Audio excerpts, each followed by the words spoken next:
Relationships play an important role in Herman Melville's Moby Dick. While Ishmael and Queequeg's relationship dominates the first part of the novel, Ahab and Starbuck's relationship becomes increasingly important since Starbuck seems to be the only crew member that Ahab lets close.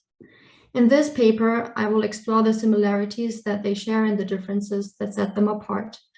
To investigate the question whether they are polar opposites or rather two sides of the same coin, the topic of religion will come into play, or more precisely, Quakerism. I will also provide a close reading of chapter 132 called The Symphony, because that is a turning point in their relationship.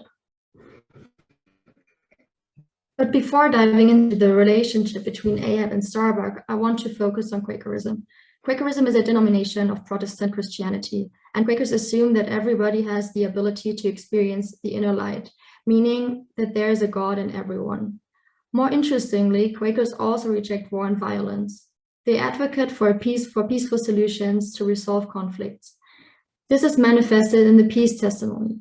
But why is Quakerism important in the context of Moby Dick? Well, first of all, they are on a Quaker boat.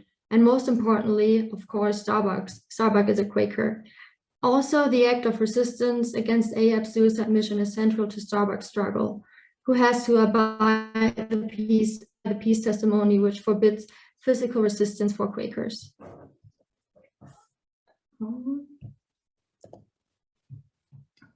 But back to Starbuck and Ahab.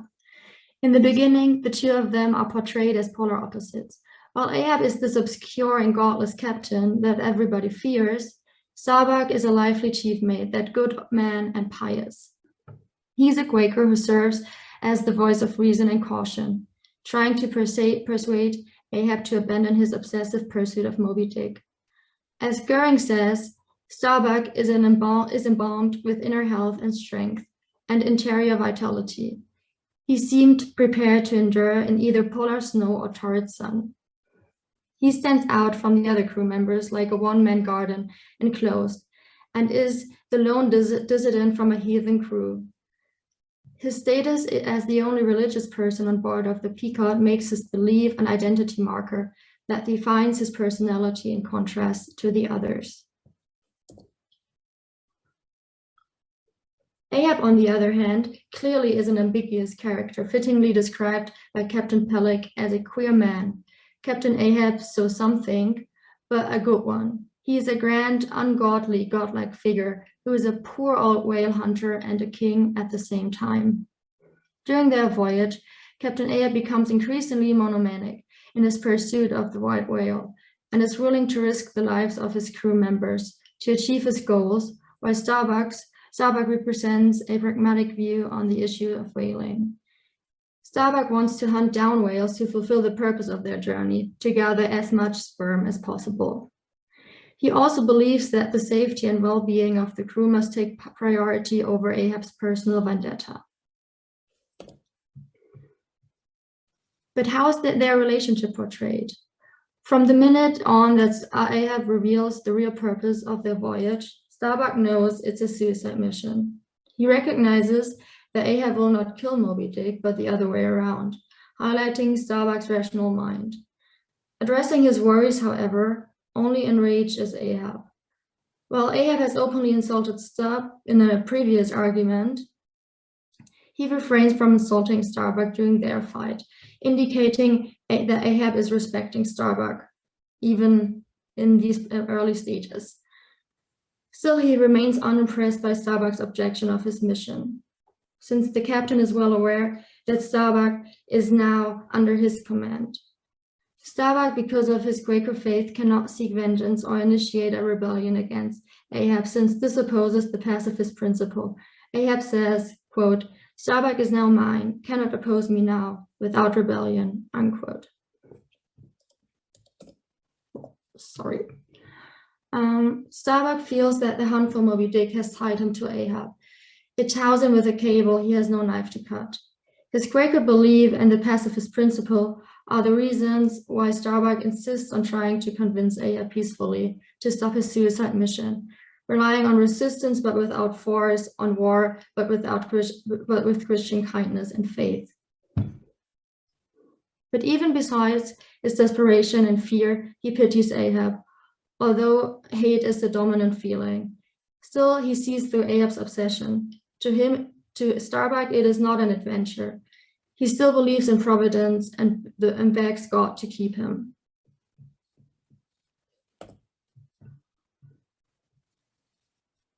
In a later argument about a leak in an oil tank, the power dynamics seem to shift slightly between Starbuck and Ahab. Ahab reluctantly gives in and listens to Starbuck's reasoning to repair the leak, although this means losing time in the hunt for Moby Dick. Ahab obeys, but not without resistance. Listening to Starbuck and consequently losing time in his quest shows that there is still some rational reasoning left in him. However, Starbuck's reasoning for opposing the hunt for Moby Dick is based on his religion. This triggers the captain who wants Starbuck to recognize him as the lord over the Pequod and places himself higher than God. He threatens to shoot Starbuck, who remains calm and in response just leaves the deck.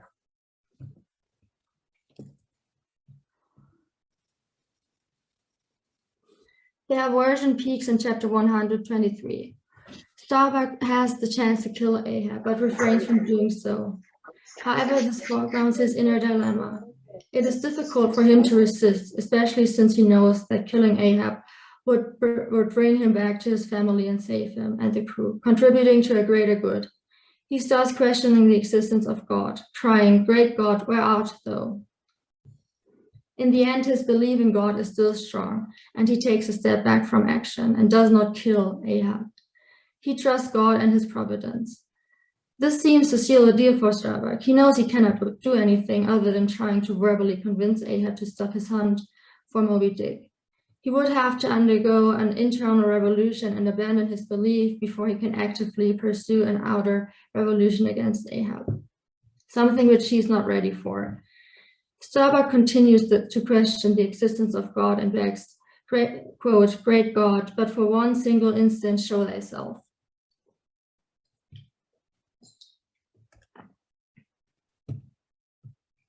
Besides their differences, there are also incidents that seem to connect the two characters.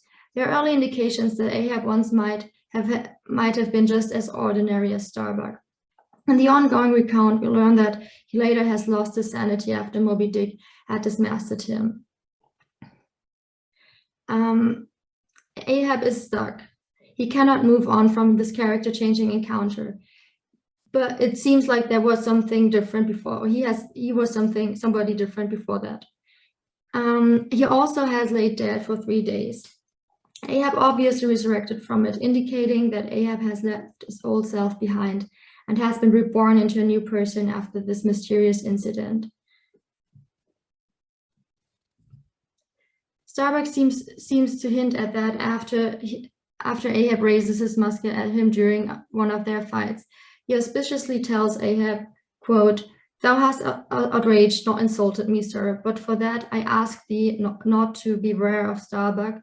Thou wouldst but laugh, but let Ahab beware of Ahab. Beware of thyself, old man." The wording here is interesting. On the first read, it just seems to be another way of Starbuck telling Ahab that he should be aware of himself. But given the context that Ahab once also might have had a different life, Starbuck's ominous Ahab beware of Ahab also indicates that there are two sides to Ahab that are fighting each other, and Starbuck is addressing the rational Ahab to fight the monomanic version of himself. Interestingly, this also seems to trigger Ahab since he obeys Starbuck's orders, showing the influence Starbuck's goodness has on him. There is still a part of Ahab that is not excluded from society. There are, however, more hints at Ahab's previous life. He once was indeed religious, and even though now excluded from society, he would still belong to Christianity, at least on paper.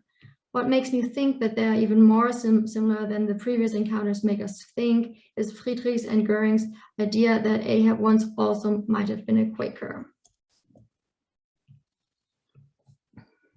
The most important evidence for this claim is that Ahab often speaks like a Quaker, who typically uses words like thee, thou, and thy. He's also referred to as an ordinary non-talkative captain, which links him to the Quaker captains Bildad and Peleg, who are, at the same time, it is also mentioned that there's some sort of hell inside Ahab that opposes his religion. showing his inner struggle. The ambiguity of Ahab's character is highlighted in chapter 132. There, Ahab presents a different side of him than the monomaniac captain, as a side that connects him more to Starbuck. However, Ahab reveals his human side to Starbuck in this chapter. It is a nice day with blue sky and mellow waves. Ahab becomes overwhelmed with emotions as he stares into the sea and even drops a tear into it. It is the first moment that Starbuck, quote, Starbuck saw the old man, saw him, unquote, subverting the monomaniac and irrational nature of Ahab into something more humane. The image of Ahab as an old and troubled man dropping one single tear into the ocean makes Ahab small and vulnerable, something that he has not been before. He pities himself and the way he has spent his life. Furthermore, he admits to Starbuck that the 40 years he has spent whaling were filled with loneliness and danger. It seems like he now regrets it, wishing he could have just stayed on land. He begs for Starbuck's understanding and comfort, wanting to be close to another human being while experiencing all of these troubling emotions. Facing death, Ahab has the urge to look into a human eye that apparently only Starbuck possesses, hence implying that all of the other crew members are not human to him. What makes Starbuck different from the other crew members is his Quaker belief that now makes him human to Ahab. Starbuck's otherness is also highlighted when Ahab begs Starbuck to stay on board of the Pequod when the crew goes for their final hunt. Ahab wants to save Starbuck from his suicide mission, so at least he can go back to Nantucket and see his wife and child once more. But for Ahab, there's no other option than to hunt Moby Dick. His monomania makes Ahab feel like something godlike has possessed him. He asks, quote, "What is it? What nameless, inscrutable, unearthly thing is it? What cozening, hidden lord and master and cruel, remorseless emperor commands me? Ahab, is it I, God, or who that lifts this arm?" Unquote. Ahab realizes that something or somebody forces him to continue in his quest for the whale. It also shows that he at least is partially aware that his quest is a suicide mission, but he has given up this part of him too long ago and now doesn't even know how to stop it anymore. Even in previous chapters, there is another instance in which he describes his own passivity. He claims that the path to my fixed purpose is laid with iron rails. Ahab also claims that there is a God in him, just like there's a God in everybody else according to the Quaker belief. However, it is not the same God anymore. Ahab talks about that his God is not the God that everybody looks up to in the sky, but a God that he gazes upon, linking his God to the devil. This is why Starbuck cannot get through him, although his words about his own life and son connects him to the captain.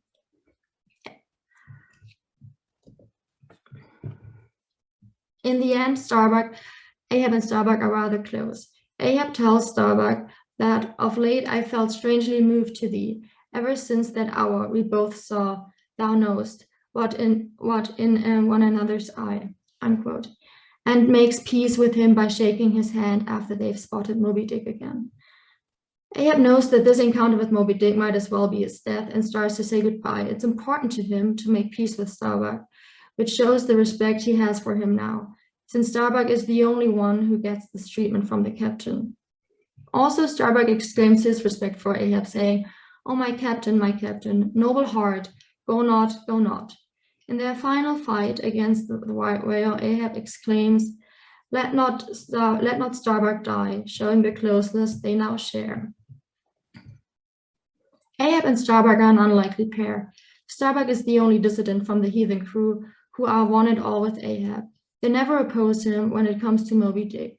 So Starbuck does not only stand up because of his faith, but also because of his opposition. However, when Ahab threatens to kill Starbuck, he asks Ahab, "Shall we not understand each other better than hitherto?" hinting at something that secretly unites them. Ahab's violent outrage that follows Starbuck's question shows that he's in denial. His monomania possesses him so that he's not capable of reflecting upon his action. We nonetheless see that they share more than the reader might assume at first. Their potential Quaker descent connects him on a deeper level, which might lead to Ahab seeing a part of himself in Starbuck. He might see what he could have been if Moby Dick hadn't attacked him. A truthful and dutiful Quaker whose job it is to kill whales, but who also knows there is so much more to life than just that. Someone who leads an ordinary life and is devoted to his wife and child. There are many indications that there has been a different version of Ahab, a version that might have resembled Starbuck. So while this current version of Ahab, the obsessed and monomaniac captain, is the polar opposite of Starbuck, the old version of Ahab could have been more like him. While they're not two sides of the same coin, there is a common ground which makes Ahab sympathize and respect Starbuck. After Ahab shows his human side to Starbuck, he as well has a better understanding of him. However, we should not forget that Starbuck also was about to become a fallen Quaker by wanting to kill Ahab. However, Starbuck's faith in Providence was strong enough to resist these evil thoughts. In the end, Starbuck dies a Quaker, while Ahab dies a fallen one. Maybe Ahab is more like Starbuck, but we should also consider that Starbuck could be more like Ahab than we originally assumed. Starbuck also has this lingering fear that all of us are Ahab.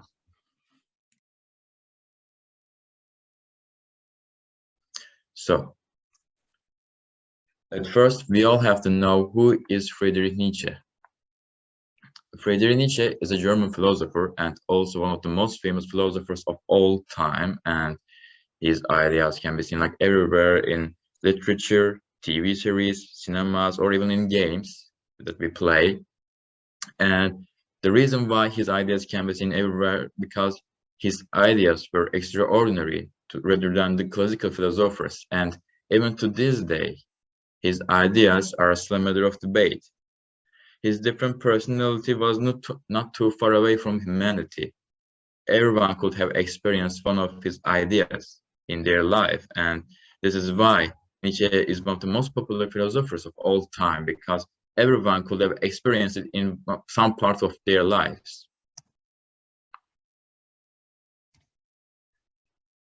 His words and ideas were controversial because of his comments about religion, morality, or his approach to life on the scene of philosophy. And Nietzsche's point of view was different than the classical German philosophy that we all know. He was a representative of modern German philosophy. He was not a classical philosopher.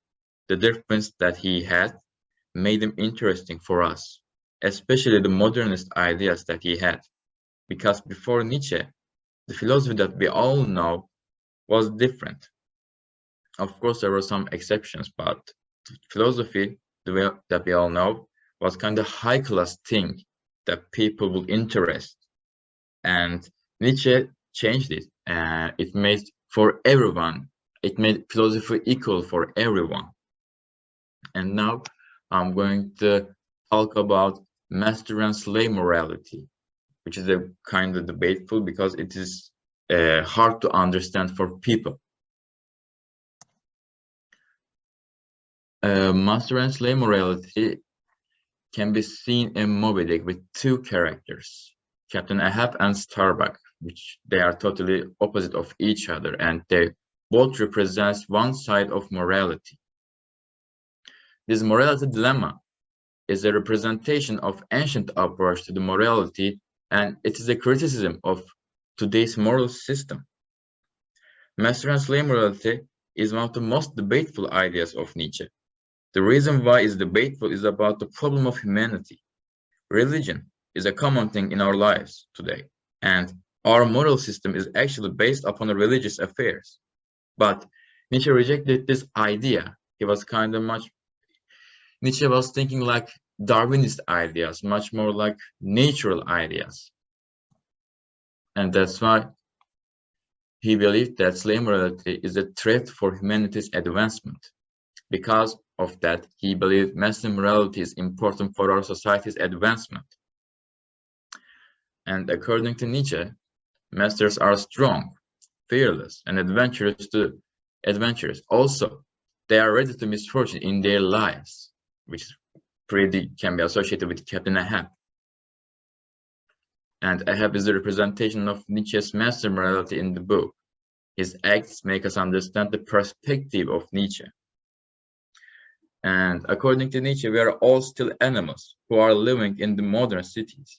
And before all of that, when we all in the wild, the only thing that mattered to us were being strong or weak.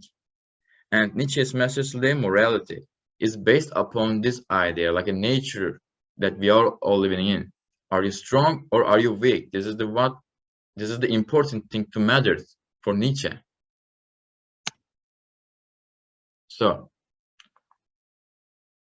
Ahab is the one who represents the master morality, and his godlike character makes us understand that he is the ruler in the ship. His character fits the idea of master morality at the beginning, but towards to the end, we can see the changes in his character. On the other hand, we have Starbuck. Starbuck is representing the slave morality, and the reason for this representation is Starbuck's lack of power and dominance. He is the representation of Christian morality according to Nietzsche's ideas. And Starbuck's moral system is the same with our moral system.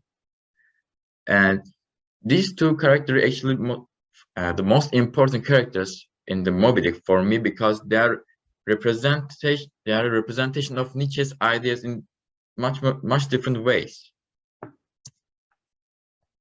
So we have Master Ahab. There is a reason why Ahab is the captain of Pequod, because he fits the idea of master morality, and he's a strong leader for the ship crew that he can control them, because he had a godlike character. He can control the power that he has in the ship. Also, he's a strong-minded person. He's confident, but the ego problem which caused his end will change everything in his life. Yes, he is the leader at the ship. He's strong and determined, but these are not enough for the master morality. The other thing that Captain Ahab had is curial character. He's unmerciful, and that's why he fits the idea of being a master in Nietzsche's idea, because masters should be the ruler. They shouldn't have any emotions like normal people. On the other hand, we have slave Starbuck. Starbuck is the opposite of Captain Ahab, and he's weaker than him. His lack of dominance, and he obeys Captain Ahab no matter what he says, and his obedient personality makes him slave in the idea of master and slave morality. He seems normal to us because he's just like us. In the book about Captain Ahab, he couldn't do anything to stop him, just like us. We grew up in a religious system, and just like him, and that's why we are feeling close to the Starbuck. But in the nature, we will be praised or slaves. But the question is Starbuck wrong or are we wrong? It is hard to tell because it is hard to tell, and this is why master and slave morality will always be a matter of debate in the scene of philosophy. And the idea of amor fati that I'm going to talk about. Amor fati was the missing piece of Captain Ahab in the book. It was the key to Ahab's problematic character. And amor fati is a way of understanding life, according to Nietzsche. It's an important idea to understand Captain Ahab because this philosophy makes us understand the missing pieces of his character in the book that he needed, and how these pieces affect him. And in the book, this amor fati idea occurs more than this master and slave morality. And through the book, we are witnessing the relationship between Captain Ahab and the idea of amor fati. So, amor fati means love of faith in English, but although it contains faith, Nietzsche didn't believe it. So, the faith is actually a metaphor for the events that will come in our life. That's why Nietzsche used the term of faith. And it is an effective way to reach greatness in one's life, although Captain Ahab failed to reach it, which is And the greatness that Nietzsche talked about is about the Übermensch that he always talked about in his life. And in Amor Fati, one must not only love what is necessary, but also love its return, because it is the reality of life. And our lives are simple because we are simple creatures. There is a basic philosophy of what goes around comes around. And for Captain Ahab, he paid with his own life. He got poisoned by the idea of revenge.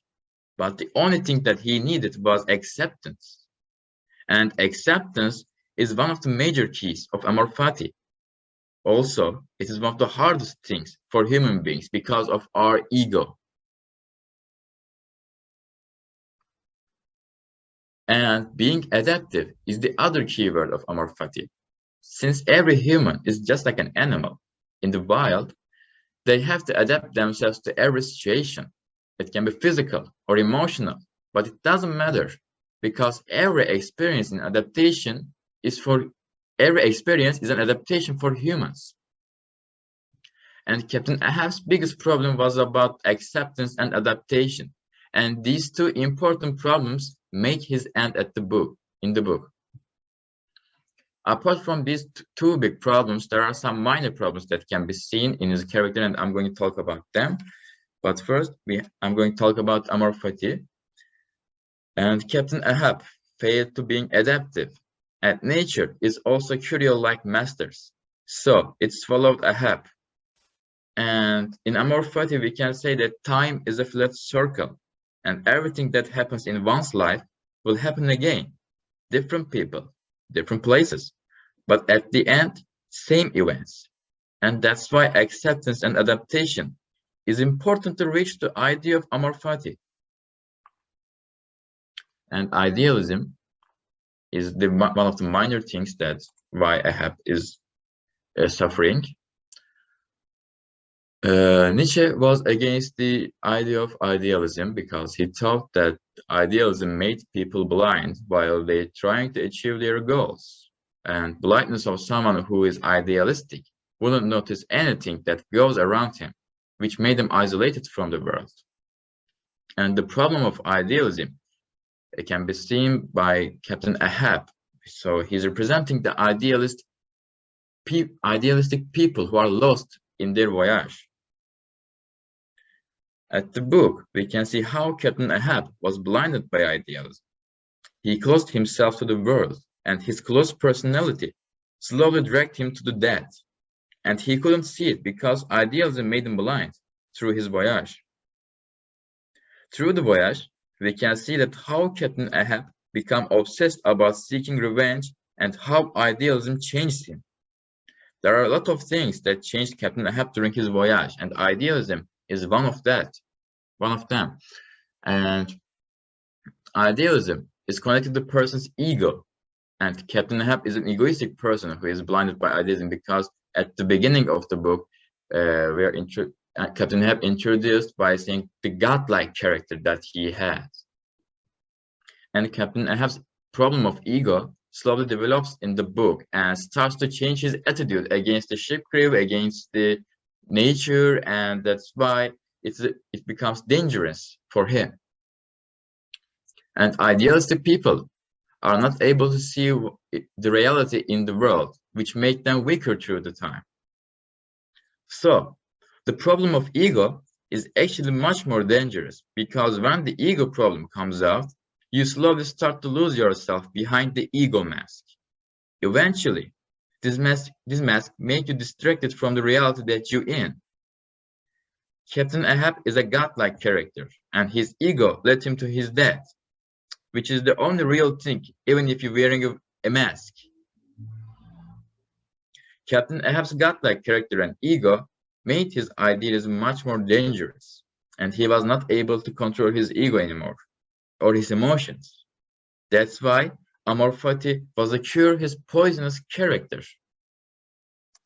And emotions is one of the other minor things that I'm going to talk about. Emotions are important in our lives because it shows that we are still human.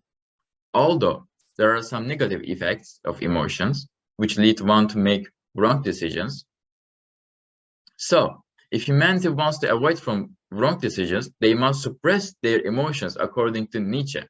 And these negative effects of emotions can affect one's life, and Captain Ahab is the person who failed to control his emotions in the book.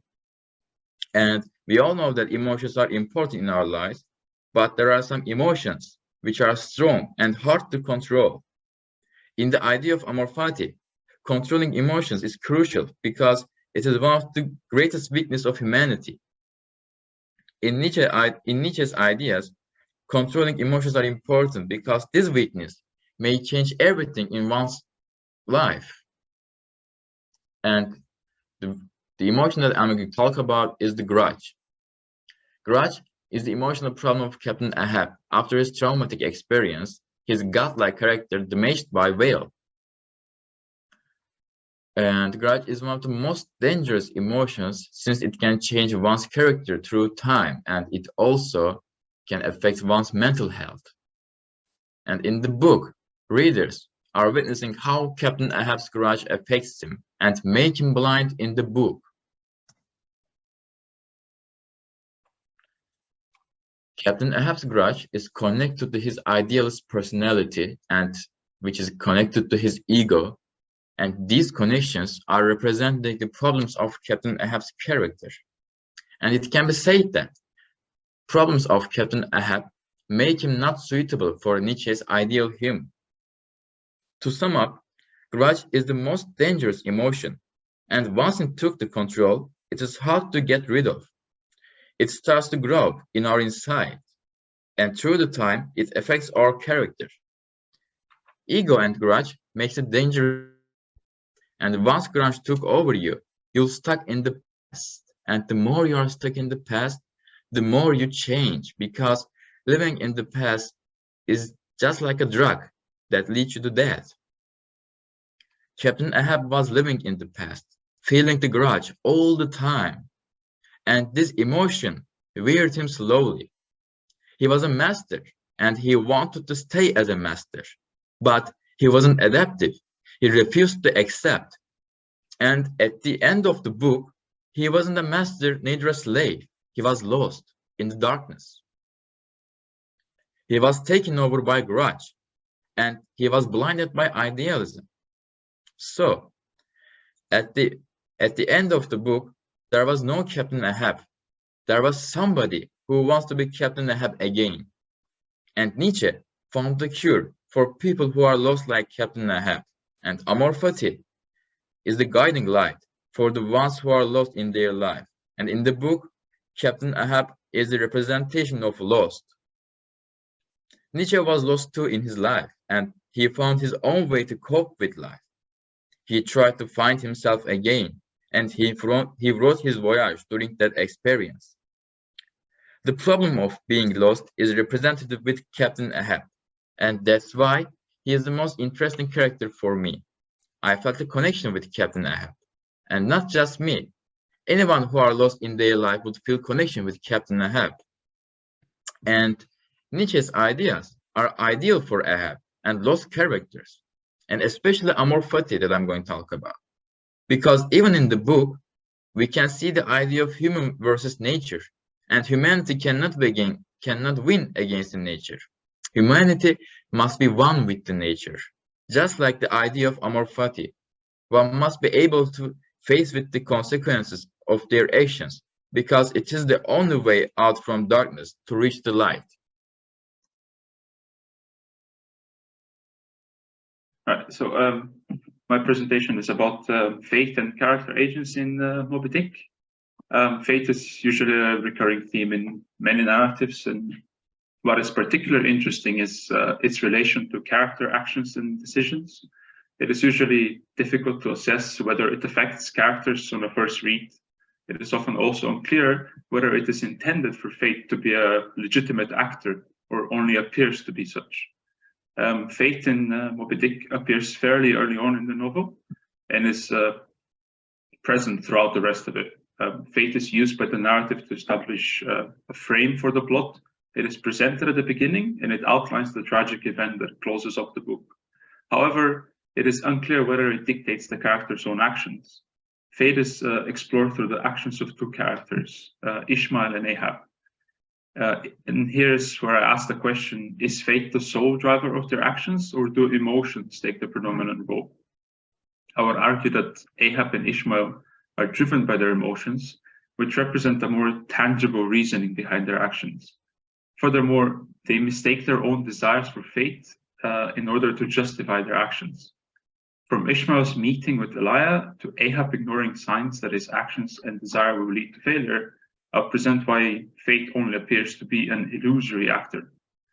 In the first couple of chapters, fate is already established as a concept when Ishmael meets Elijah, who predicts that the voyage he's about to embark on is a doomed one.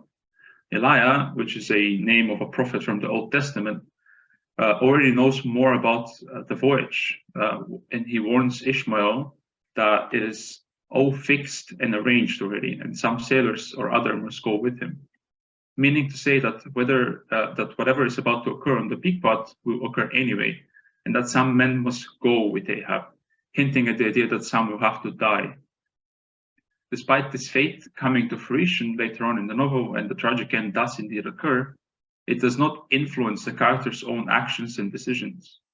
In fact, it is the character's emotionally driven actions, in spite of the warning from Elijah, that led to the end, since without Ishmael and Pequod boarding the Pequod, the whole journey would not occur, and nor would the ending.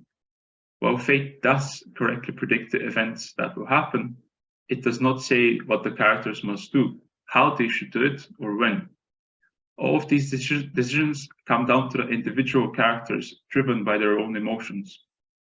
This is made evident for Ishmael's case in the first chapter, where he explains how when he feels sad or has negative and even suicidal thoughts, such as stepping into the street, he decides it is high time to embark on a sea voyage. In this passage, we see emotions described by the character as a drizzly November in my soul, or when he pauses before coffin warehouses, which symbolize death. These emotions are what drive him to the idea of going out to sea to distract himself from such thoughts and feelings. Although the rest of the talk I will focus on Ahab, I thought it is rather important to point out to these first couple of chapters of the novel, as they're essential for two reasons. Firstly, it sets the stage for the conflict between character agency and fate that occurred throughout the novel. And secondly, because the way fate is set up in the novel by Melville bears a very strong resemblance to the beginning of Shakespeare's Macbeth, where the protagonist meets with three witches who tell him his fate. This resemblance only further solidifies the idea that fate is prevalent through the story, and just like in Shakespeare's drama, emotions and characters' own actions play an opposing role. The conflict between fate and character agency, and which one emerges on top, is best seen in the multi-layered character of Ahab. As mentioned by the previous presenter, emotions play a key role in Ahab's character. To understand how emotions and not fate drive Ahab, I'll first point to what these emotions are and where they stem from. In chapter 36 and 37 of the book is when we're first presented with Ahab's own thoughts on Moby Dick. He initially asks the crew of the Pequod if they will chase Moby Dick till he spouts black blood, already hinting at an attached emotion to the chase, one of deep desire to catch the prey, to chase Moby Dick until he dies. In chapter 37, it becomes even more evident how much more emotion there is in Ahab's pursuit of the whale. He is self-aware of the fact that he is, in his own words, madness maddened, and that others think him mad too. Not only does he realize this, but he also embraces it and even personalizes it, turning it into a mission of his own. After his leg was severed off by Moby Dick, he convinced himself that the prophecy was that he should be dismembered, and then goes on to prophesy that he will dismember his dismemberer. He turns his anger and damaged ego from his last encounter with Moby Dick into a strong desire for revenge and willingness to prove that he is better than an animal, that he convinces himself that it is his fate to do so. He begins living in a world of illusion in which he is, quote-unquote, fated to complete this mission. In their article about psychoanalytic reflections on Ahab, the authors Oni Sharma and their colleagues focus on the psychological analysis of Ahab, which helps to further enhance the idea of madness within him.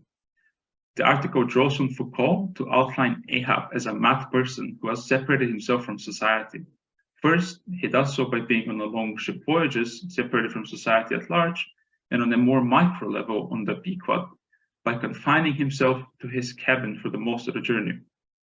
When we delve deeper into Ahab's mind, just by reading the text, readers can notice quirks and movements of Ahab that point towards certain obsessive behaviors.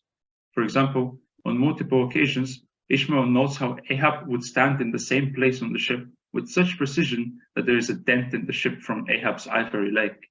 The amount of consistency about where one stands can be seen as abnormal and can help explain how Ahab can be obsessed with enacting his revenge on the White Whale with such devotion. So obsessed, in fact, he ignores signs that his obsession will only lead to failure. As I mentioned earlier, fate has no impact on characters' actions and that they were mostly driven by their emotions. What's more, however, is that Ahab's emotions drive him to ignore those signs, which are laid out with a narrative that he should not continue his pursuit. There are a handful of examples throughout the novel where the narrative gives signs to Ahab and the Pequod. And the most obvious one of them is his encounter with Captain Boomer, who also lost a limb to Moby Dick.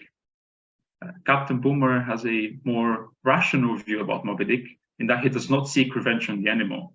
In his own words, he did not want to try to seek revenge, and even questions Ahab whether one cut-off limb is enough to discourage this pursuit of vengeance. Captain Boomer, with his near-identical experience and condition to Ahab's, acts as a perfect example of the narrative giving Ahab a sign to end his chase. Here, Ahab's emotions are too predominant in his decision-making that he completely disregards this and continues his line of questioning about Moby Dick. There are three more examples of how the narrative lays out signs for Ahab. However, they're not as obviously depicted as this meeting with the other captain. First, Ahab becomes impatient with his quadrant. He questions the inanimate objects by asking, "Where is Moby Dick? This instant though must be eyeing him." He somehow demands that the quadrant, an inanimate object, is supposed to find a whale for him. He then proceeds to destroy the quadrant, which is one of the few tools captains at sea have at their disposal to navigate. The breaking of the quadrant itself is not a direct narrative sign, more so Ahab's emotions once again driving him to make decisions. However, he mentions in his rage against the quadrant that the ship's compass and the logline shall help him navigate the sea and find Moby Dick. This is when the narrative comes in once again and attempts to dissuade Ahab from chasing his prey. A violent storm follows a few chapters after the breaking of the quadrant, which irreparably damages the ship's compass. As Ishmael puts it, the needle never again of itself recovers the original virtue. Having no quadrant and no compass leaves the crew of the Pequod in danger of being lost at sea. Despite this, Ahab attempts to fix the compass and continue onward with his without navigation.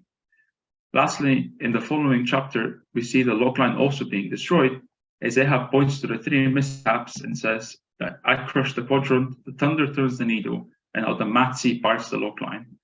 The logline being last to break is nearly symbolic, as if it is the last lifeline back to the right course. In this chapter, we also see Ahab create yet another illusion in that he believes he can mend all, so he can fix everything that went wrong. But as it is shown later on, neither of the three instruments work anymore.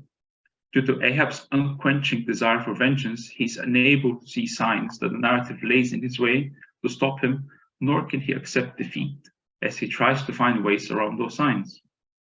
This is a clear similarity that draws back to Shakespeare's Macbeth, who crosses his moral boundaries driven by his desire for power. Going back to Ahab's strong emotions about the whale, we can now see that the key in him ignoring what can be seen as insurmountable obstacles. He uses the pretense of fate to justify going through with his mission, even in the face of potential danger. Knowing that the final end that was outlined in the beginning of the story by Elijah does indeed come true, it is easy to imagine that fate had all of this in store for the characters. However, as I already mentioned, the tragic end would not have occurred were it not for the characters' decisions and actions. Ishmael could have taken the warning from Elijah more seriously, or Ahab could have stopped the chase after his encounter with Captain Boomer. Instead, both of these characters' actions and emotions led them to the tragic end, which invokes the concept of self-determination, which is the right for people to decide their own destiny. Self-determination gives even more control to the characters over their actions rather than fate dictating their decisions. To conclude, fate in Moby Dick bears little to no importance to the characters' actions. The characters' own emotions, self-determination, and actions are the reasons why they make the decisions that they make and act the way that they do. While Ishmael is to an extent driven by his emotions to board the Pequod, he decides on that himself instead of doing anything else. Ahab, driven by his emotions, creates his own illusion of a mission he's fated to undertake, but ultimately, all the decisions that he makes and the reasoning behind them remain his own.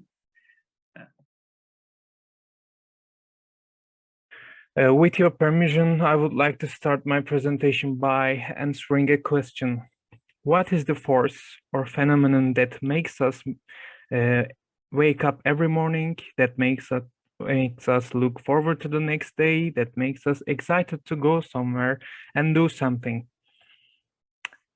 I think it's our expectations, of course. In my opinion, the most basic fact that human beings need to continue living is our expectations.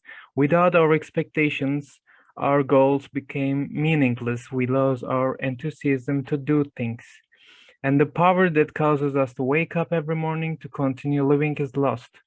If we accept our expectations as the first step of our existence, then our actions that we do based on these expectations will emerge.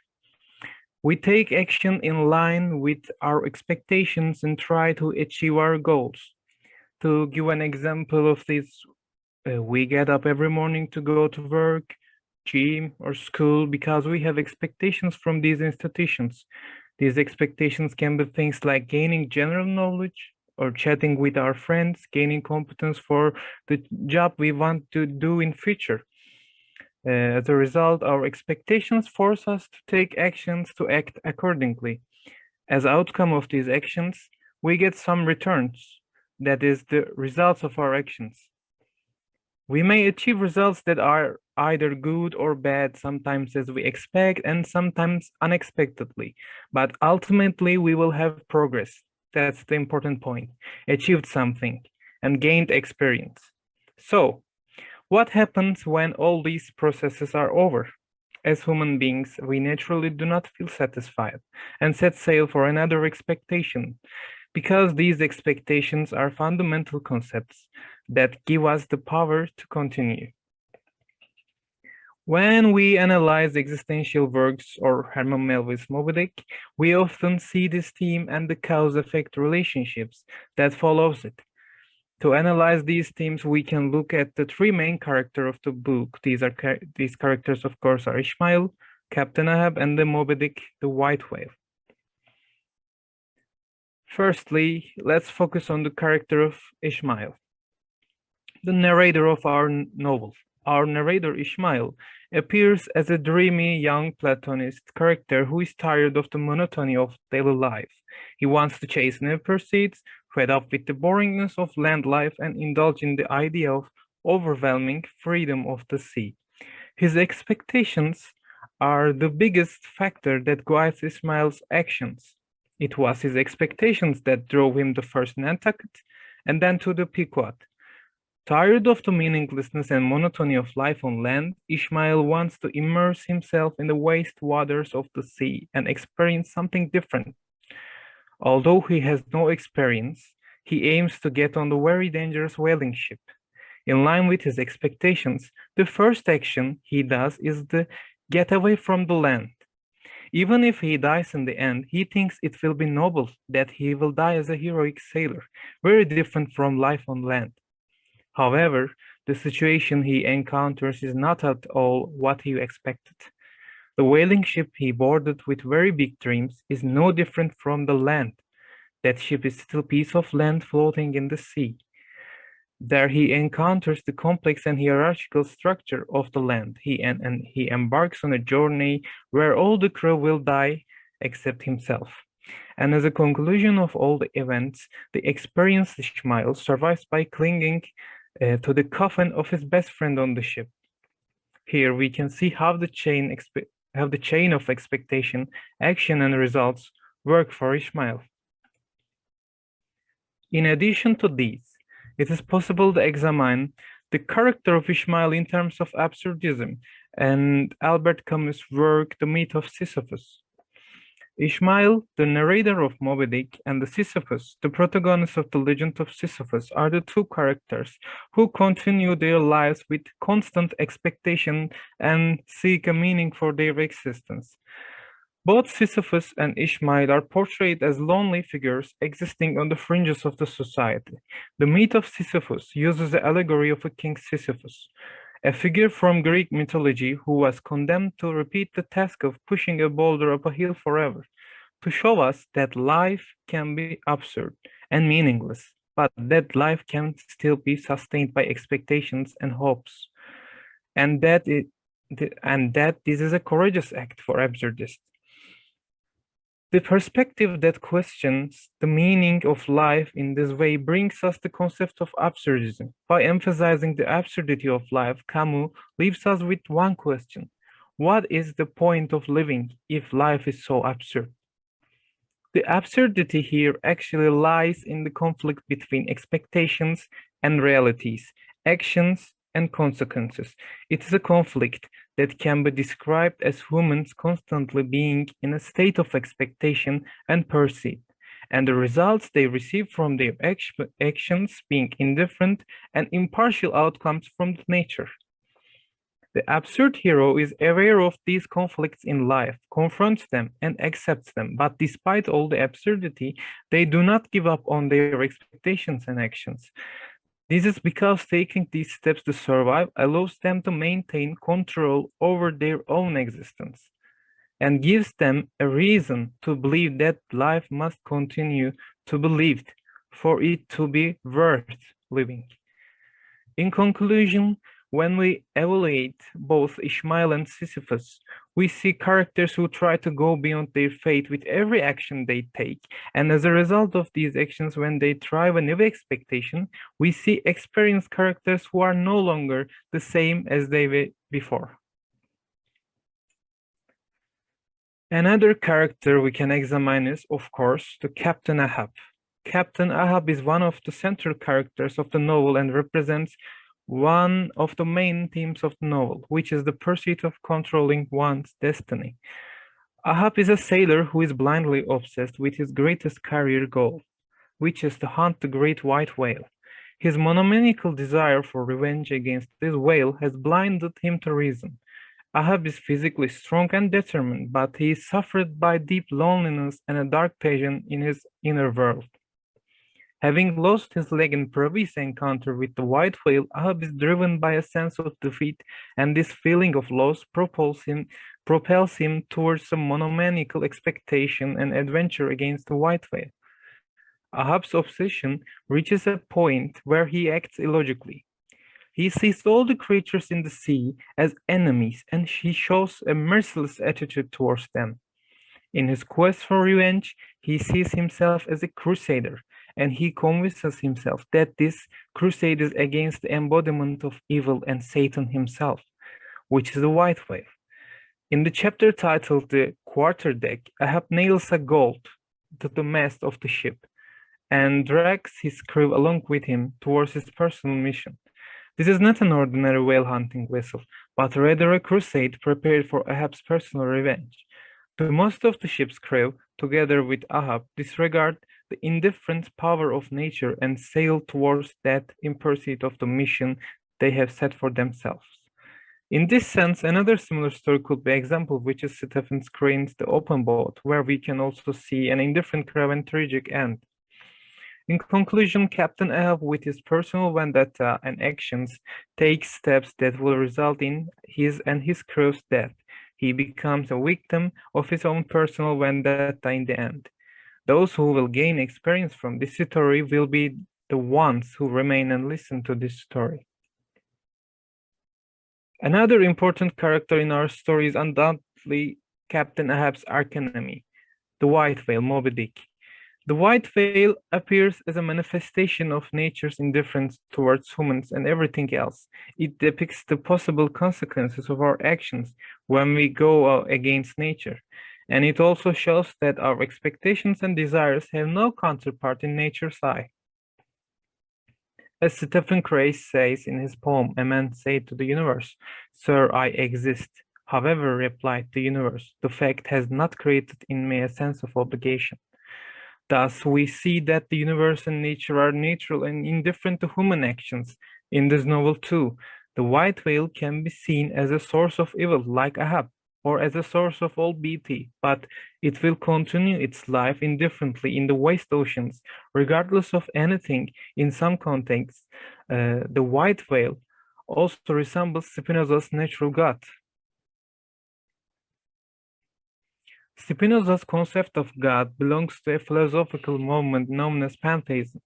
According to him, God is a universal natural law that is identified with the universe itself. The universe is an expression of God, and it's a natural force that expresses itself in the universe. Therefore, according to Spinoza, God is an objective reality underlying the existence of everything, and unlike the classical concept of God, it is not an emotional entity. The white whale in Herman Melville's Moby Dick can be seen as a god in the classical sense. The white whale becomes integrated with Ahab's obsessive pursuit and becomes the center of the novel's themes. Ahab's obsession on the white whale can also be interpreted as a rebellious and angry attitude towards his god. The similarities between Spinoza's concept of God and the Moby Dick are that both are expressions of nature. According to Spinoza, God is an expression of natural laws and it's a universal force. The white whale can also be seen as an expression of nature, as it is depicted in the novel as an indifferent, natural part of the world and a universal force. In conclusion, the similarities between Spinoza's conception of God and the white whale in Herman Melville's Moby Dick is that both are expressions of nature, both are natural forces that have a great impact on people and have influenced people's imagination. Some people, like Ahab, may see it as a symbol of evil and demonism, while others may see it only as a very majestic white whale. But either way, these views do not make sense for Moby Dick. He is a member of nature, indifferent to human ambition.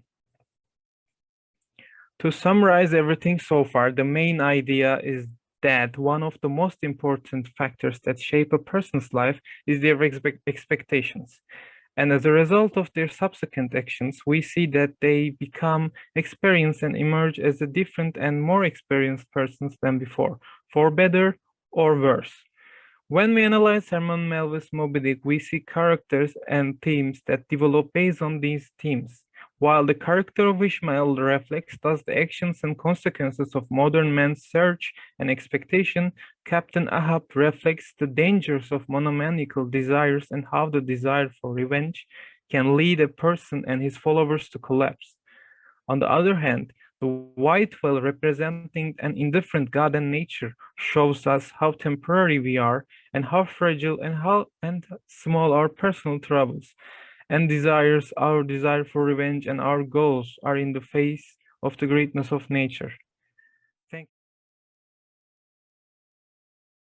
So my topic is the viewing of homosexuality and cannibalism in the 19th century and how the portrayal of these topics in Moby Dick reflects the viewpoints of this time. Cannibalism, nowadays a topic that gets discussed sometimes, but evokes great feelings of disgust in the people confronted with it. Homosexuality, a topic that is more frequently discussed in the 21st century, be it the legalization of same-sex marriage in some countries or the discrimination that homosexual people still have to endure. To see a connection between these two seems unimaginable. However, not so unimaginable in the 19th century. In this time, people would often link them by both being a violation of social norms and the body, as well as being deemed as unspeakable subjects. Even though this term seems to indicate that cannibalism and homosexuality both weren't open for discussion, that isn't entirely true. Cannibalism was in fact even a topic for the newspapers, due to shipwrecks that forced the survivors to resort to cannibalism in order to survive. It was far from being an accepted practice, but in those most desperate situations, the survivors could expect compassion and understanding to a certain degree from other people. Homosexuality, on the other hand, was almost invisible. Until 1892, there didn't even exist a word for it. Before this, words used to describe this experience ranged from friendship to sodomy. The difference between these two shows the great differences in the perception of homosexuality and also how it escaped the grasp and was seen as anything else than what we nowadays call homosexuality. It also portrays clearly how the topic would be hard to pinpoint in literature because of the big taboo surrounding it and the inability to directly name it. Therefore, it is necessary to pay close attention to what the authors were really describing when it came to friendship, seeing that sodomy was considered a crime and could therefore not serve to discreetly address the topic. What binds homosexuality and cannibalism together is also a sense of a simultaneous feeling of attraction and repulsion to them. On top of that, they are also linked through a feeling of panic at the possible discovery of the attraction to one of them. This panic would then lead to the repulsion towards it. When taking a closer look at the conflicting feelings that both evoke, it becomes clear that it is mostly the act of engaging in it that evokes the repulsion. Cannibalism and homosexuality both differ from what was called normal in the Western world. What is disturbing about them is not a matter of reason, but one of feeling. But once the revulsion is overcome, one could see homosexuality as a different form of affection and cannibalism as a different form of social violence. The repulsion stems from people being used to see these forms presenting themselves differently. They viewed them as acts that violated the body, which was problematic because the body was seen as a boundary for the definition of the self. When it comes to the attraction of both of them, Caleb Crane explains it in his essay, Lovers of Human Flesh, like this, quote, "The act offers an ecstatic union. It offers to relieve the self of the burden of selfhood. It offers a chance to surrender the body, to consume or be consumed by another. Cannibalism and homosexuality violate the distinctions between identity and desire, between self and other, between what we want to be, and what we are. This is why they are appealing. This is why the 19th century American man is horrified to discover that they appeal to him," unquote. A group of people that was in the 19th century associated with both was that of the inhabitants of the South Pacific Islands, who were known for their cannibalism and their promiscuity. Melville himself lived for some time among the Marquesans and even wrote a book about his experiences. Those included assumptions about the cannibalistic and homosexual practices. Concerning the novel Moby Dick, there's the possibility of Melville using the topic of cannibalism as a tool to actually approach the topic of homosexuality by using it as a, quote, symbolic substitution to represent the unrepresentable. When it comes to Melville's works of fiction, it has been said that, quote, "The most open expression of love between men is tangled up with cannibalism. Love between men was a difficult thing to write about. The language of cannibalism diffused some of the shame and offered the resource of a more speakable but parallel violation of the body," unquote. This would explain why Creecrack, characterized as a cannibal from the South Seas, symbolizes homoeroticism in this novel, seeing as prejudice were already associating promiscuity with people from the South Seas. On top of that, him being a cannibal could draw the line to homosexuality.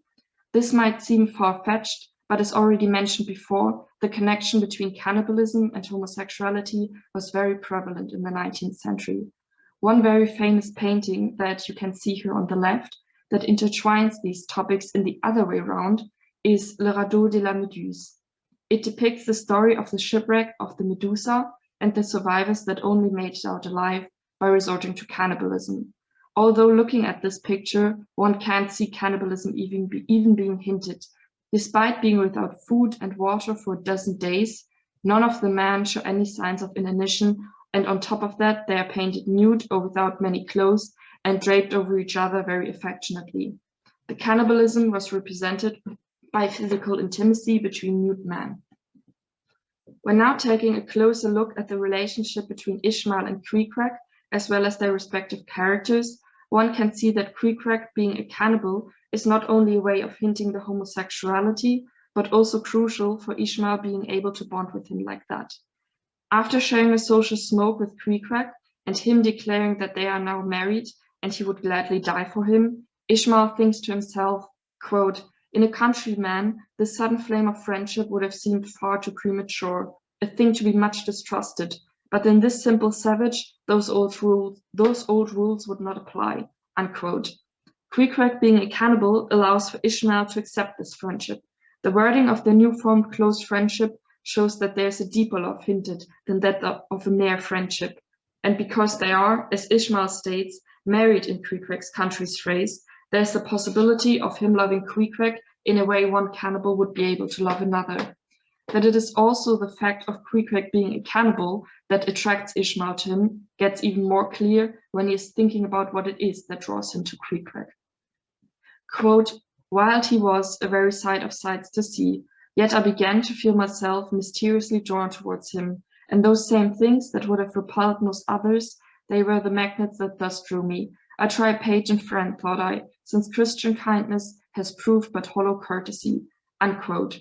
The conventions that he has come to know are much disliked by him, and thereby Queequeg's so-called marriage allows for him to surpass or ignore these conventions.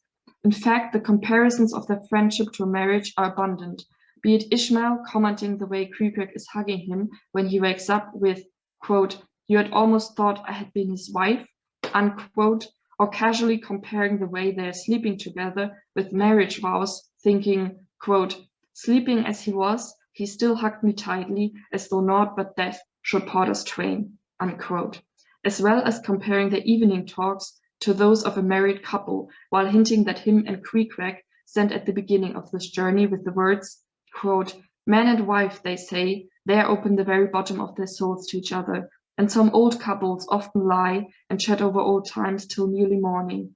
Thus, then, in our heart's honeymoon lay I and Queequeg, a cozy, loving pair," unquote.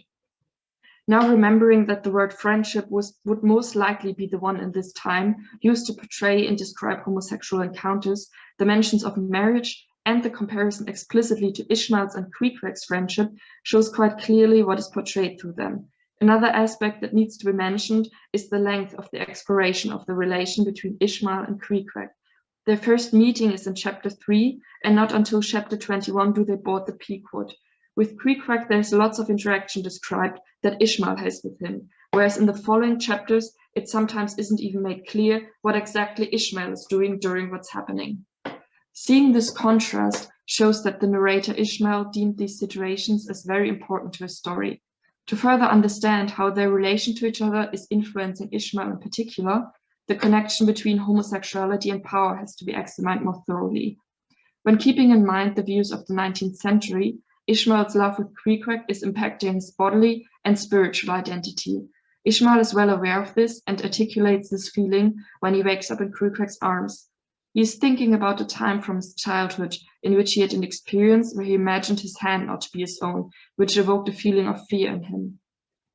He compares this experience to the feeling of Queequeg hugging him, but with an important difference. The, quote, "awful fear," unquote, he felt at the first incident is not there. Only the strangeness of the situation is the same, but even this feeling quickly leaves when Queequeg acts normally, and not if an unspoken rule about the accepted physical contact between two men has been broken. The power imbalance associated with homosexuality is heavily tied to the physical intimacy between men.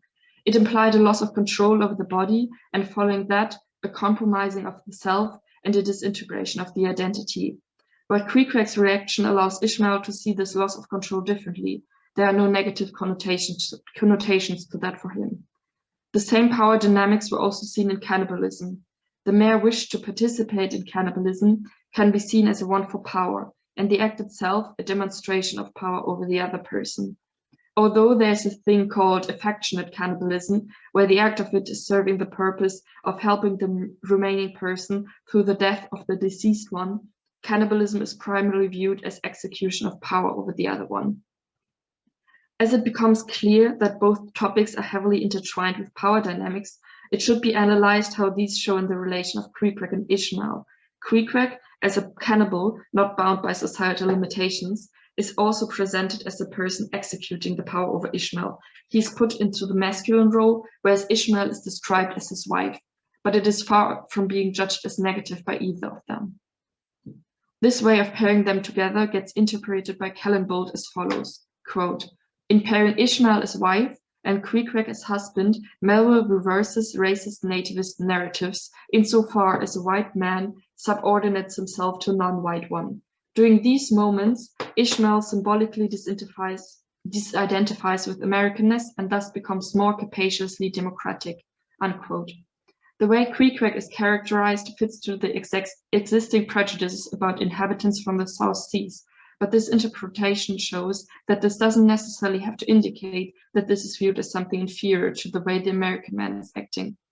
In some parts of the novel, it can even be seen that Ishmael seems to become more and more like Queequeg, when he describes that his body is now heavily tattooed in the chapter A Bow and the Arsides, can be seen as a progress of him, dissociating more and more from Americanness.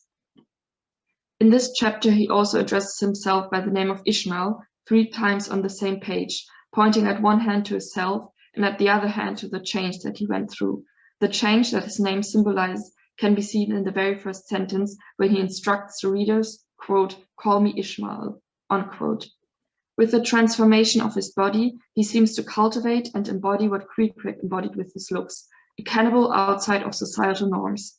When speaking of the poem he's working on, that he wants to tattoo on his body, he, quote, intimates that his poem and tattooing will end simultaneously when any remaining white skin will be blackened with ink, unquote. In this context, one could see Moby Dick as his poem, and the completion of which leading to complete disidentification with the societal accepted forms of sexuality and with whiteness. But even when just looking at the short description of his heavily tattooed body, it becomes evident that there has been a change in himself and a clear demarcation to the norms and societal rules on land. He is resembling Queequeg, who from the beginning is distancing himself from European and American culture.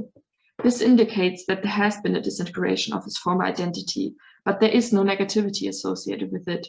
The absence of negativity can be seen most obviously in the chapter A Squeeze of the Hand. While they are squeezing the sperm, they sometimes accidentally touch the hand of their fellows, but instead of this being an uncomfortable experience, Ishmael describes it as an, quote, affectionate, friendly, loving feeling, unquote. He even goes so far as to say that he almost melted into the sperm, as well as saying that they should all just melt into each other and that he, quote, saw long rows of angels in paradise, each with his hands in a jar of spermaceti, unquote. It is described as a divine experience, completely positive, even though he is describing them all melting into each other, which would be a complete disintegration of the self. He even rejects the idea of a bourgeois family life on this page, surpassing the societal norms of life through this homosocial contact. In conclusion, one can say that the intertwinement of homosexuality and cannibalism could be used to depict topics that would otherwise be deemed as unspeakable. The relationship between Queequeg and Ishmael also serves the purpose of criticizing societal norms and ideas and offering a different way of being and thinking. I think it gets summed up the best with this last quote. Quote, Melville mixed the language of love between men with the language of cannibalism. In his early works, they are both fascinating horrors. He flirts with them and flees. In his late works, the mixing is deeply pessimistic. Homosexual love has become cannibalism, a love that devours and destroys. But in Moby Dick, there's a brief and happy quirk in the imagery. Instead of a homosexual love that is cannibalistic, there's a cannibal love that is homosexual, Queequeg, unquote. I'm going to present the representation of the relationship between indifferent God and individual in Moby Dick. From Anna Bradstreet to Henry David Thoreau, even further. Nature always is crowned in American literary works. It is always attributed that nature is something that must be solved or is a notion that contains both beauty and grotesque. In Moby Dick by Herman Melville, nature has exclusive place in terms of sub-meanings that it contains. It can represent both sublimity and indifference. In fact, we can mix these two notions as sublime indifference. When it comes to this notion, if we want to define this notion, I mean sublime indifference, indifference sublimity, or cosmic indifference, whatever you want to say, we can continue with the notion of transcendentalism, which is developed by Ralph Waldo Emerson. Because the sublime indifference is the opposite notion of transcendentalism, for my opinion. According to transcendentalism, there's an organic unity in the universe. There are nature, soul, and oversoul, and these are in the connection with one another. Nature is together with the soul. Nature cares about human actions and individuals, is in the top place in the universe. Everything in the universe has meaning for individual. However, it is impossible according to sublime indifference.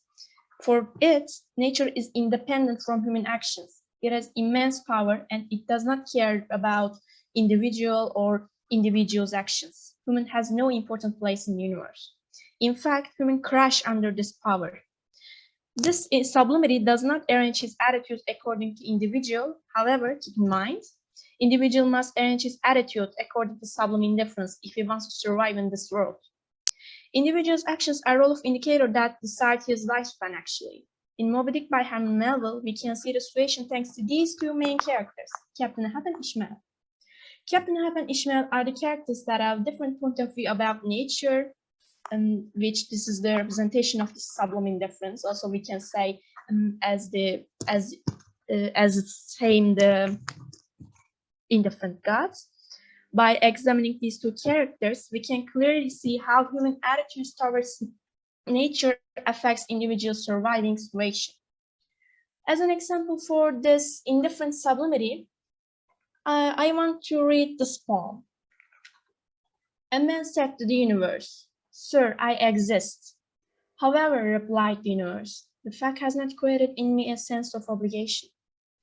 As it understood by the poem, sublime indifference is a strongly independent power, and our existence does not create in it a sense of obligation.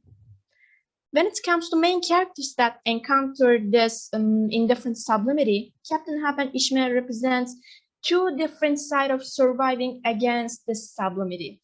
Firstly, these two main characters start their stories with transcendentalist notion. However, Captain Ahab and Ishmael's notion differ from each other in terms of their point of view for the life. Their own stories may gain them different aspects for the life, and thus their thinking system, which based on transcendentalism, differs from each other. We can start the examine by starting to analyze Captain Ahab, who, from my opinion, who is representative of pessimist side of American transcendentalism. He is a man who thinks that the gods, by means of nature, of course, has a trouble with him. He really cares about himself as he was so important for God, as it mentions as sublime indifference. I want to read the words of Ahab from chapter 37 called Sunset. "The prophecy was that I should be dismembered, and I lost this egg. I now prophesy that I will dismember my dismemberer. Now then, be the prophet and the fulfiller one. That's more than you. Ye great gods, everywhere. I laugh and hoot at ye cricket players, ye pugilists, ye deaf-brooks and blended bendigos. I will not say as schoolboys or bullies, take some of your own size, don't pummel me. No, you'll knock me down, and I'm up again. But you have run and hidden, come from behind your cotton bags. I have no long gun to reach you. Come, Ahab's compliment to you. Come and see if you can swear me. Swear me? You cannot swear me. I'll see you swear yourselves. Man has either. Swear me. The path to fix my purpose is laid with iron rails, whereon my soul groweth to run. Over unsounded gorges, through the rifle heart of mountains, under torrents' beds, unerringly I rush. Now's an obstacle, now's an angel through iron way. By reading this quotation, which is the word of Captain Ahab, as already said, we can clearly figure out that Captain Ahab is a man who challenges God or gods that are absolute representative of this indifferent sublimity in Moby Dick. Captain Ahab thinks that he can win over gods. This thought indicates that Captain Ahab believes that unity, and he thinks that he was so important that gods care about him and start fight with him. Also, the situation represents, I think, modern individuals' excessive pride, especially our pride against sublime indifference in our modern lives.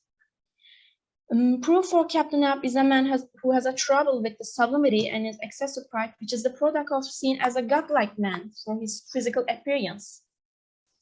In the chapter 28 called Ahab, it is said that he looked like a man cut away from the stake.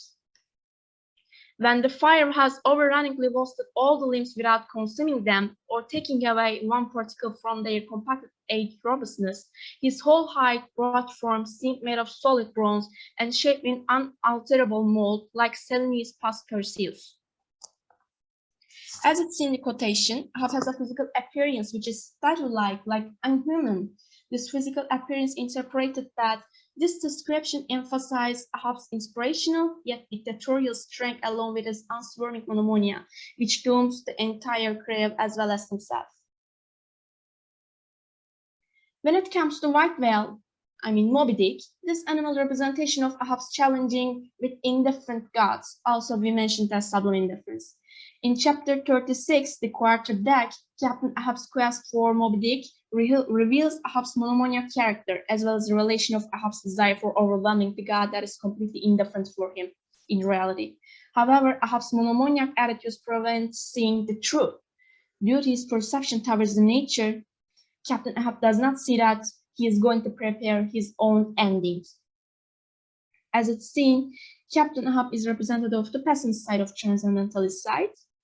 Yes, he believes in unity. However, this unity does not fit the individual. It is harmful and against the individual. For him, nature is against him and it wants to destroy him. However, can we clearly say that nature does care about him?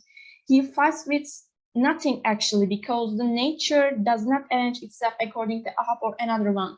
It has so immense power that woman is invisible for nature in reality. Again, from Stephen Crane, from the Open World, it is said that when it occurs to a man that nature does not regard him as important and that she felt she would not more in the universe by disposing of him, he at first wishes to throw bricks at the temple, and he hates deeply the fact that there are no bricks and no temple. I think this is the best quotations about the situation of Captain Ahab. From another aspect, Ishmael is the representative of optimist side of American transcendentalism. But keep in mind, at the beginning of the novel, not all the novel. While they have several differences, Ahab and Ishmael resemble each other in terms of believing in organic unity. Just like Ahab, Ishmael believes that individual can be together with the universe. There is unity involving soul, nature, and oversoul, and the soul is connected with nature and oversoul. Nature cares about soul. However, unlike the perspective of Captain Ahab, Ishmael believes that nature not against individual. The nature is a way for individuals reaching himself. Human loses himself in the land rules and individual's lifestyle in the land detracts him from his original nature. But while in the sea, which represents the nature, helps him for finding his own nature. In chapter first called Loomings, these are Ishmael's words. I want to read that. Whenever I find myself growing dream about the mouth, whenever it's a damp drizzly November in my soul, whenever I find myself involuntarily pausing before coffin warehouse and bringing up the read of every funeral I met, and especially whenever my hypos gets such an upper hand of me that it requires a strong moral principle to prevent me deliberately stepping into the street and methodically knocking people's hats off, then I account it high time to get to sea as soon as I can. This is my substitute for pistol and ball. With a philosophical flourish, Cato throws himself upon his sword.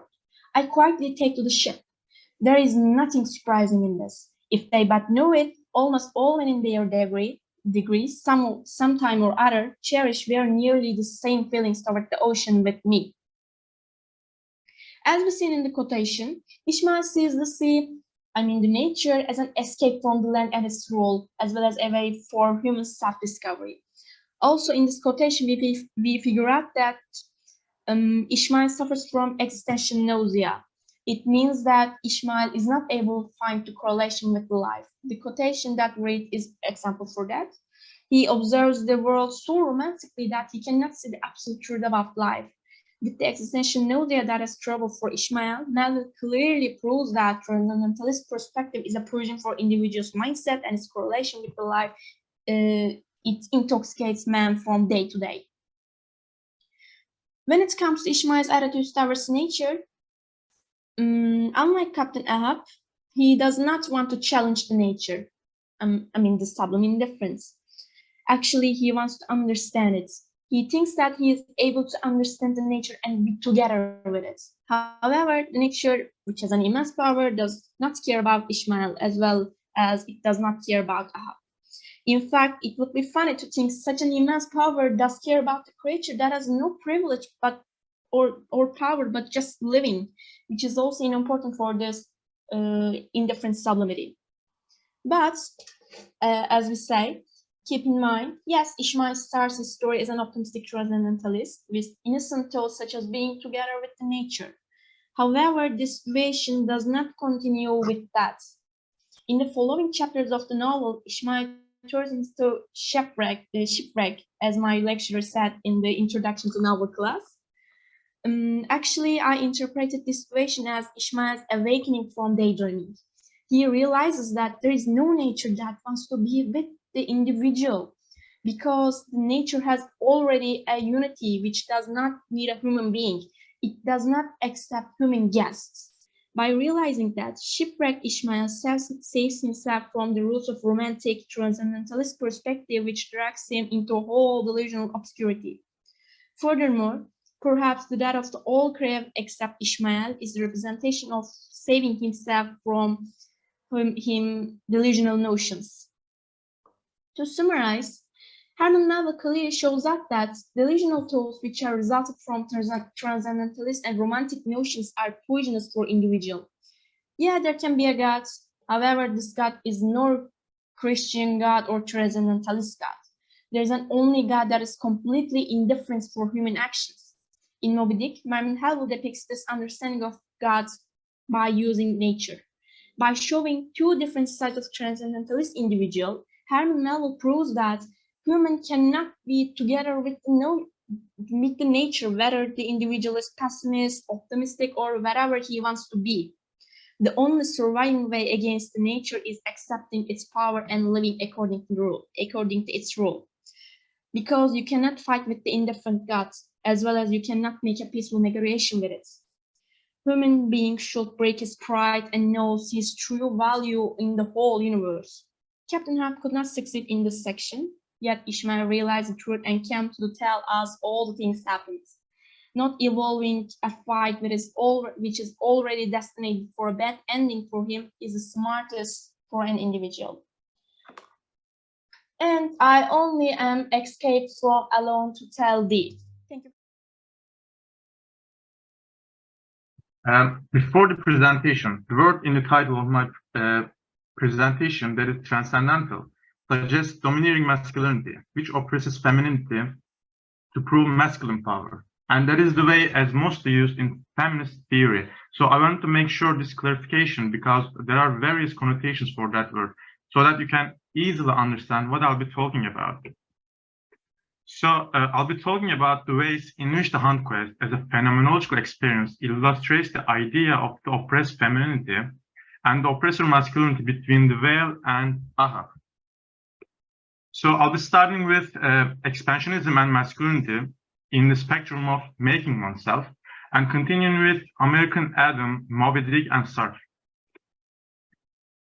So there's a common point that Herman Melville's Moby Dick is a melting pot that explores many themes, and one of which is masculinity and how it relates to personal identity and orientation, right?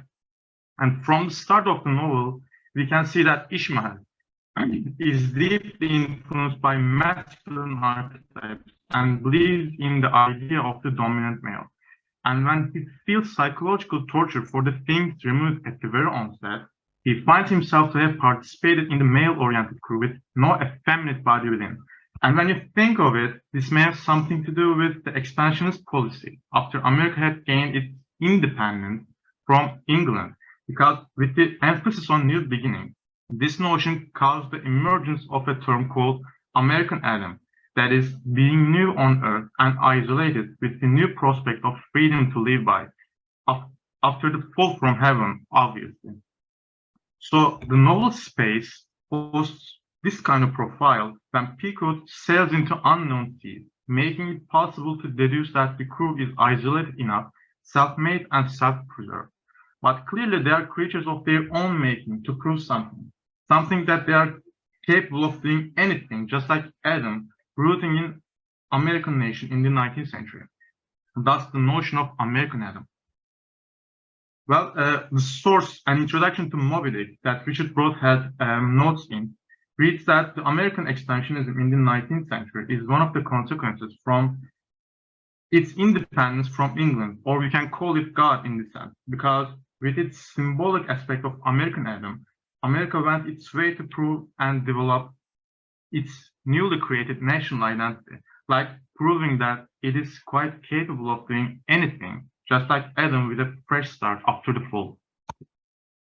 At this point, this is no surprise that Ishmael, as you can see in this quotation, says, "I feel deadly faint, bowed and humped, as though I were Adam, staggering beneath the piled centuries since paradise." However, when we consider it in a cultural meta-discourse, this expansionist policy's underside is masculinity. We all agree on that, right? In this sense, we could easily deduce that animal imagery serving as a means to prove national capabilities is replaced with feminine dynamics within. Because it is a given that nature from the very first beginning of time has been represented as female and thus open to exploitation of various kinds. At this point, what American identity relied on in the first place, turning to Broadhead's scheme here, expansionism, reaches to its connotative point of masculinity.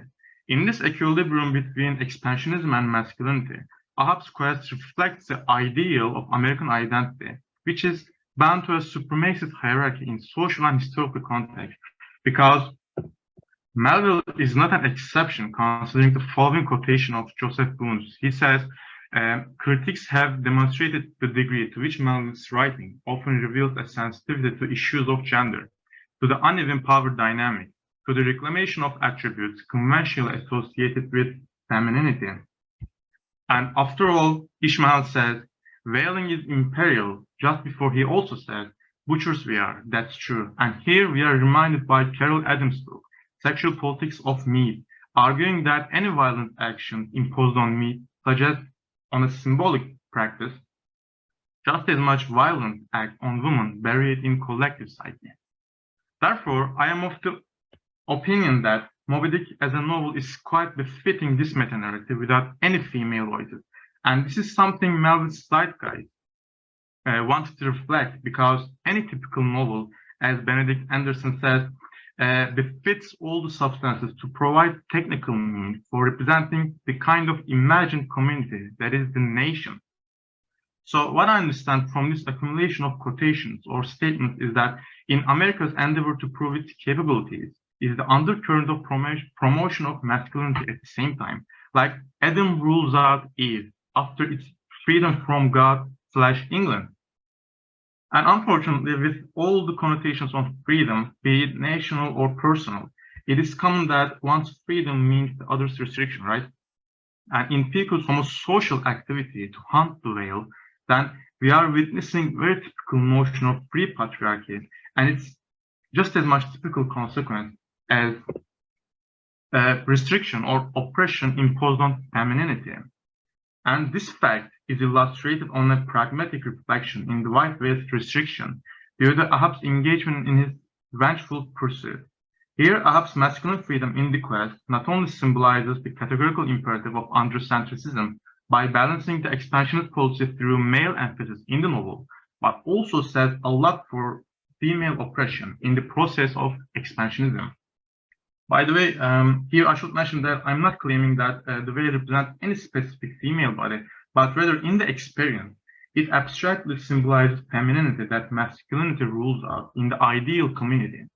It is important because the whale's identity is ambiguous throughout the novel, of whose pronouns oscillate between he and she, used interchangeably. But still, in practice, it is effeminate at least. Now, the question is, in what practical senses or occasions can we pinpoint in the novel? I should have made it clear at the very onset that my methodology is formed by being for itself and being in itself, in Sartrean motto of man is nothing else but that which he makes of himself, just like Adam, as I've just described. But I kind of excluded it from my presentation due to the time frame. But still, while I'm pinpointing certain occasions, you should understand these dialectics as subject and object, or transcendental masculinity that chooses whatever he wants to do through self-knowledge, as you will understand in a couple of minutes, and imminent femininity that is subject to the former's decisions or actions respectively. So the contextual idea behind Sartre's motto is that Sartre puts the existence of human before anything, that is, existence precedes essence.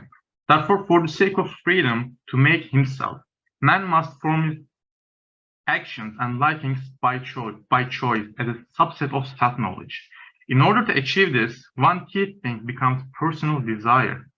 But firstly, this desire is clearly freedom to do or to choose to do an action.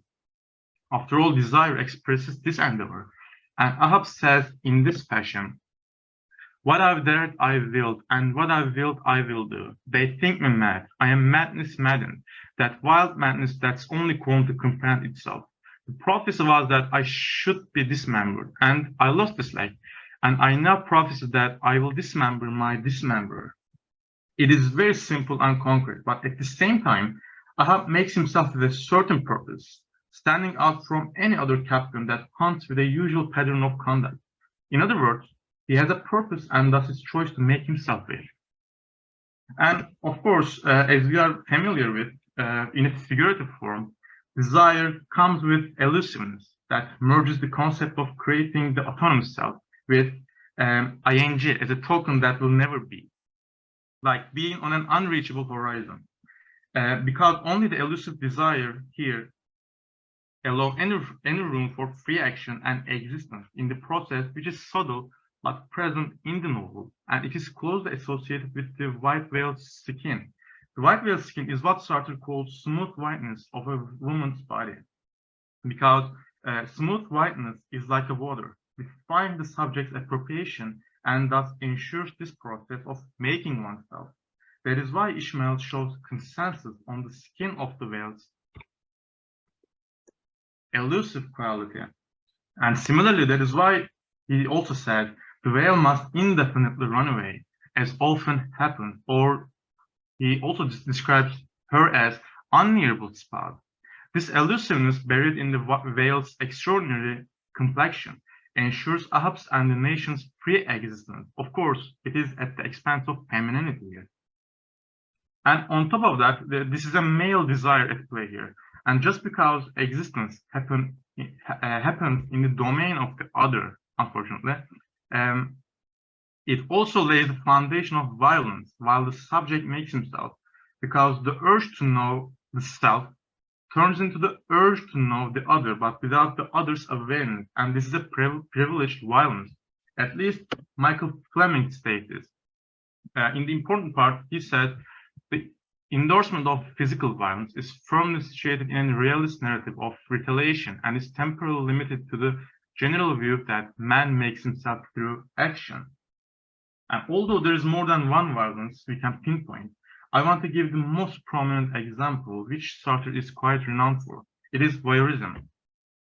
In its order of providing active self-constitution and other as a constituted body, Ahab's despot eye or master eye befits Sartrean notion of voyeuristic gaze, and in so doing excludes any transgressive counterplay by the white whale's malicious intelligence.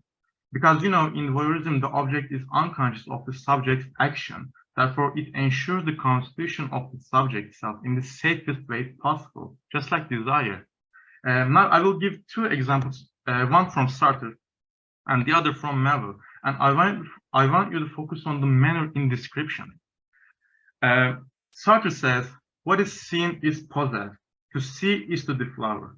The object is ignorant of the investigation. It is unconscious of being known. It goes its business without noticing the glance which spies on it, like a woman whom a passerby catches unaware at her back. Now, consider this time how Melville describes by bringing two counterparts. He writes, at length, the breathless hunter came so nigh with seemingly unsuspecting prey, that her entire dazzling form was distinctly visible, sliding along the sea as if an isolated thing, and continually set in revolving ring of finance. Here the metaphorical connotation of shower could be replaced with the seascape, as the whale's natural habitat in the novel. Similarly, the image of woman could be easily replaced by the white whale then. The symbol focalization exactly on the male gaze is doctrinally attributed to Ahab and each crew member in general. And absolutely, although white whale is in the target of both scopophilic and physical violence, what is of greater importance is its being unaware of the gaze, because in the absence of awareness, the whale is calm, enticing calm, during the whole process until a short time aftermath of which Moby Dick moved on. In so doing, white whale's own intelligence undergoes a scopophilic butchery under male gaze, like being subject to being an object as constituted. Of course, it points out a melting pot of broad concepts to deduce from, like female body is entrapped into a panoptic male gaze or forced to be deprived of any intelligence for autonomy. On any scale, it is treated very badly by the crew in such ways. It is quite revealing in oppressing masculinity, alluded by the novel and its zeitgeist in its way to make themselves. And that is how a patriarchal and expansionist nation makes themselves. So to sum up, as I have shown you, the correlation between national identity and American Adam through expansionism gave way for development of promotion of masculine transcendentality while making themselves. Therefore, the quest balances the novel's adventurous space and the promotion of masculinity, while the whale represents the oppressed femininity that has no share in this homosocial and clearly domineering ideology. This is a poem of mine called 4 Seasons. The springtime came anew, as the birdies from my window flew. Flowers of many upon fields grew. I, seeing beauty, behold truths, some keepsake away from you. Buried deep within your heart are reasons I fail to understand, like how life has torn us apart, left me longing in these summer days, when shutters are closed up and bottled up emotions boiled. Alas, autumn had a refreshing rain, washing away all that is left of past catastrophes as remnants. Same old words read by the preacher. Once the rain picked up the pace, dirt exposed the dead to the living. Neither could recognize which was which. The snow fell and the lakes froze, as everyone's hearts grew cold. Feelings of love, now history, reminds me of how springs used to be. In the flames this world was formed. Passion burned within the eyes of many. Now that dead gaze beats me. No heat to melt away the walls. We are too distant to reach out. I missed you, but it isn't the same. It doesn't mend any wounds. My blood froze like the lakes, and the ice cut too deep. A slow drift, I am falling asleep. There is no need to weep, not anymore.